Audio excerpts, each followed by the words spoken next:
Well, another Students of Promise college tour and field trip. Excited to be heading to Chicago, Illinois. Just congratulations for your selection to have this experience. We're gonna make a quick breakfast stop. It's already pre-ordered, pre-made, pre-cooked, pre-scrambled. Going to Chick-fil-A to pick it up, and then we will continue. I think we'll be in Chicago in about maybe 7 hours or so, or if not less. So we're going to turn the lights down. After you get your breakfast, you can still get some rest and relaxation for our exciting day. Who's traveled with us before? Show hands of reoccurring Student of Promise coach travelers. Shout out where you've gone. Shout it out. Washington. Atlanta. Where else? Cincinnati. Okay. So we have some veterans. We have some veterans on the bus. We have a lot planned for you, and I just think you're going to have a great experience and enjoy.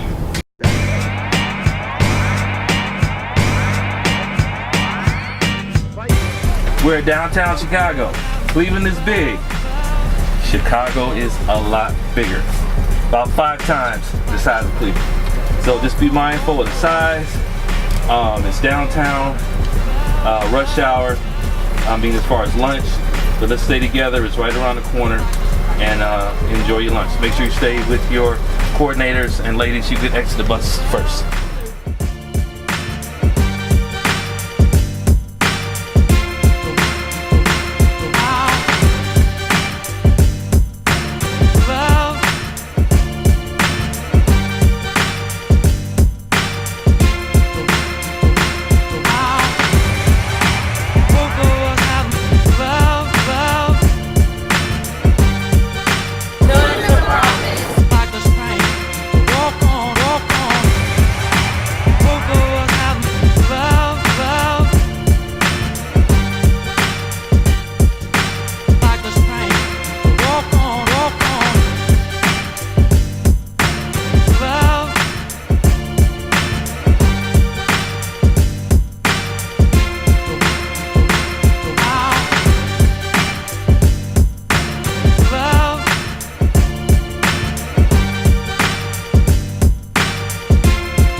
Much better. Thanks for your enthusiasm. My name is Erica Griffin, and I'm Director of Education and Public Programs here at the DuSable Museum. However, for this exhibition, we focus on that journey of how we came to be in the United States. So never ever feel like your lineage as a person of African descent started with the slave trade. Your people and your history stretches back for thousands of years. So this was not the first time slavery ever existed in the world, and it certainly was not the last, but it was the largest forced migration of a population of people from one place to another for the purposes of forced servitude. So as you're coming in, I want you to note how the individuals would have been stacked up underneath the deck of the boat. So not a lot of space, and there is a first-hand account that said the enslaved person had not enough space as a man is tall. So they're in a space probably about 4 feet all the way around, so you couldn't even stand up. We know that those who were enslaved made their way to Brazil. We know that they went to the United States, but where else were these enslaved people being taken? We know quite a bit went to South America, quite a bit went to the Caribbean, quite a bit went to the U.S. The answer is everywhere in the Western Hemisphere, all of these newly discovered territories received an influx of free enslaved African labor. Now, there was another murder that happened to a Chicagoan in 1955, and his murder spearheaded the civil rights movement. Anyone know who we're talking about? Emmett Till. Can anyone in the back tell me a little bit about Emmett Till's story? Basically, he was just playing around, going to the store with his friends, and then he whistled at a white woman. The white woman told the man that he tried to talk to her, but that wasn't the case. So they went to Emmett Till's house, took Emmett Till out of his house, beat him, hung him, took him off, threw him in the lake. You're And absolutely then they right. tied something to his foot so he would sink down. You are correct. Who can tell me what the Black Panther Party was originally? What were they founded and incorporated as? Like a movement that was like nonviolent. Yeah, they were nonviolent at first, yes, because they didn't need any violence because they were a... So originally, somebody read for me that blue sign. What does that say? Free breakfast for children served here Monday, Thursday, Friday, Illinois chapter Black Panther Party. Fantastic. So the Black Panther Party was not a terrorist organization. They were not hell-bent on destroying everything that white America holds dear. They were not necessarily violent in the beginning. They were a grassroots started social services agency. They provide free breakfast, after school programs, healthcare screenings, all of that in an attempt to lift up their population with their own hands. Okay? Spread to Chicago, California, New York. Every major city in the U.S. had a Black Panther chapter. How do you think that affected those who were white and in power? Fear, absolutely. These black people are trying to lift themselves up. They're trying to get what I have. They're trying to take away my power. It's always about the power. Every stereotype, every racist epithet, it's all designed to keep that power balance in favor of those who happen to be white. Okay? Now, the only difference between Martin Luther King and the Black Panther Party was that King would turn his cheek again and again and again. The Black Panther Party said, no, you meet us with violence, we will react in kind. That is the difference. Unfortunately, to expose the horror, to expose and shame those who were white and in power, somebody had to take the brunt. What he did was what he was supposed to do. He was a martyr to the cause, and there had to be someone like him. Somebody had to sacrifice and give their life while not reacting violently to shame those who were violent, to shame those who were white and violent. Okay? When King was killed, everybody's eyes opened up. What is it that we are doing here? This makes no sense. We have to assess who we are as a country and as a people, and from there the wheels started turning. We still have an extremely long way to go. We're beyond the basic differences of freedom from enslavement. We're beyond that. But how do we truly affect equality in this country? The way things used to be. The way things used to be.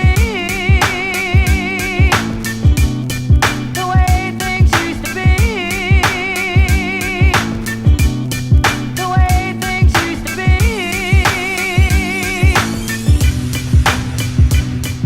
You're riding up this 1,450-foot modern marvel in one of the tower's 104 elevator cars. Your trip to the sky deck will only take about a minute. That means your elevator is traveling at a speed of more than 25 feet per second. Welcome to the top. If you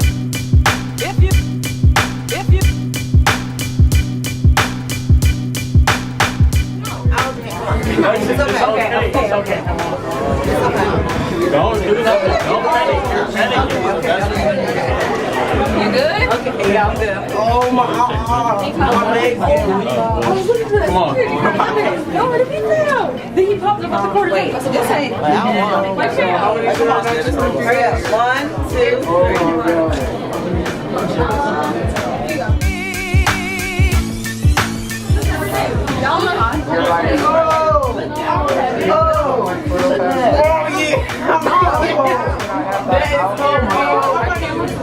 One, two, and three.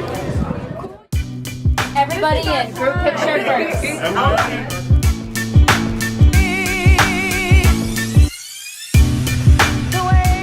It was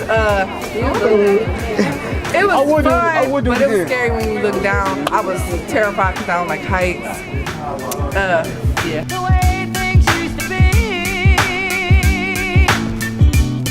The way things used to be.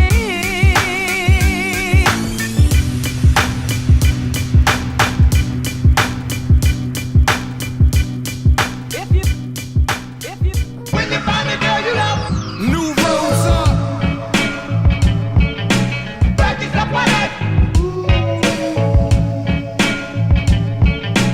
When you find a girl you love, practice up on it. Must go on. Thank you for traveling to be here with me. I'm excited to teach you guys a little bit more about DePaul. My name is Jessie, and I'm also an admission counselor here at DePaul.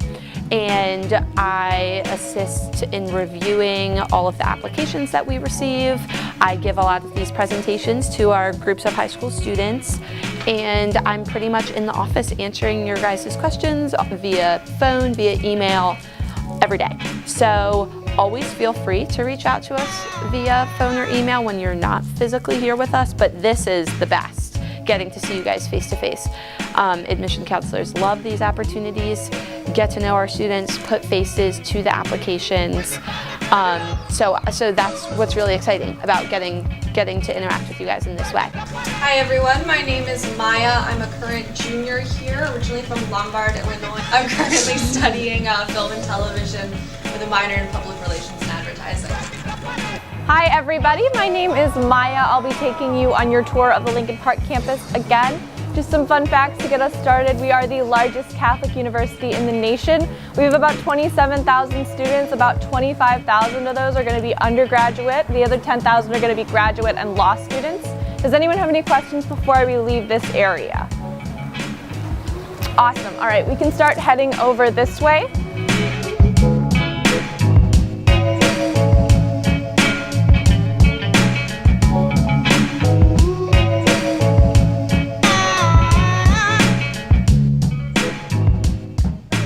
Is our first stop over here is our campus quad. Obviously a really nice big open space right in the middle of campus.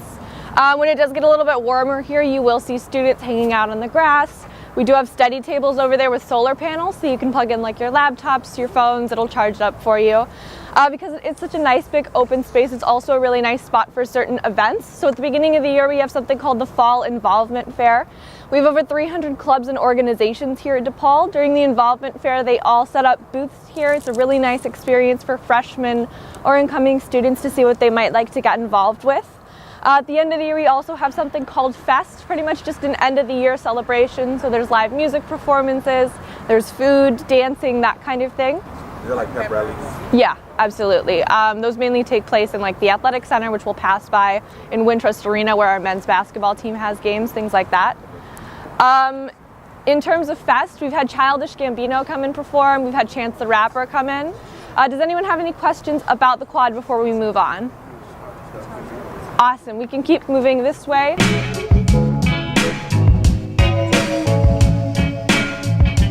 So this is our campus library. Obviously a really nice spot to check out books, but we are gonna head inside. You'll see a lot of tables, chairs, couches, that kind of thing. So it is a really nice spot to get some work done. Once we're inside, just kind of crowd together because I will lower my voice just out of respect for the people who are studying in there. Behind me, we have the research help desk. Really great if you're ever writing a research paper, you're looking for sources and things like that. You can head up there and say, hey, I'm writing a paper on this subject. I need 2 sources. Like one of them has to be a book, the other has to be scholarly, something like that. They'll be able to search their database, give you a few different sources to choose from.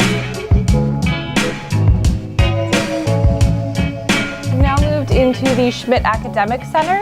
The Schmidt Academic Center tends to be a place where a lot of our students fulfill their gen eds, a lot of their liberal studies classes, that kind of thing. We do have lockers lining the area, looks a little bit like a high school. These are mainly for our commuter students. So they are open to all students, we just mainly reserve them for the commuter students, but it's $8 to rent a locker per quarter. You can stow away like your books, jackets, boots, that kind of thing. Really helpful. We can start moving back this way, stop by DePaul Central.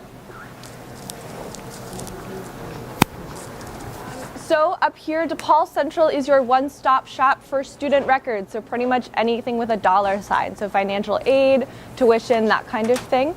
And then over there we have our study abroad wall. So your junior year here at DePaul, you'll be required to complete what's called an experiential learning requirement.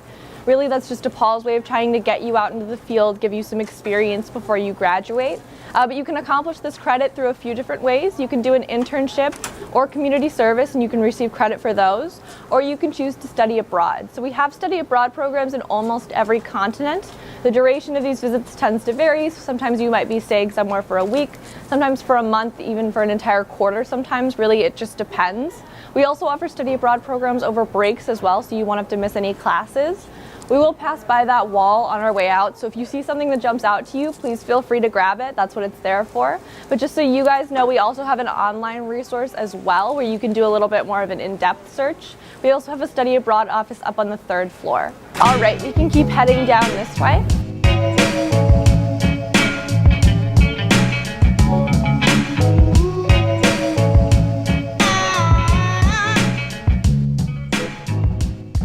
So really quickly, just so you guys know where it is, right at the end of the Student Center, right by those revolving doors, an office that wears a few different hats. So it is the Career Center, the Office for Academic Advising, as well as the Office of Student Employment.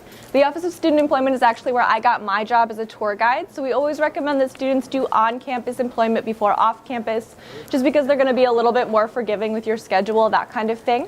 But if you do decide to pursue an off-campus job or even an internship or something like that, that room is also the Career Center. They offer free services like looking over students' resumes for them. They do in-person interviews, like mock interviews with students just to make sure they're prepped and ready to go. But it's also the Office for Academic Advising. So during your freshman orientation, you will be paired up with an academic advisor to help you plan out your schedule for fall quarter. But after that, you are kind of left to your own devices to pick your own classes, and that can be a little bit scary at first. So this office is available for any general questions that you might have about classes. If you were going to declare a new major or minor, that would be where you're doing that.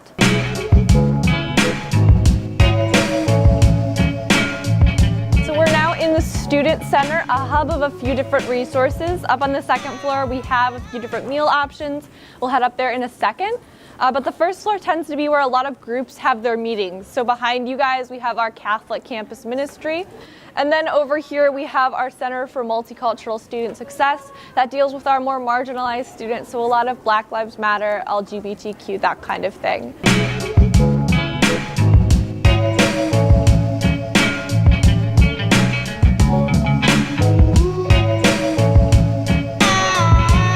Get out of here now.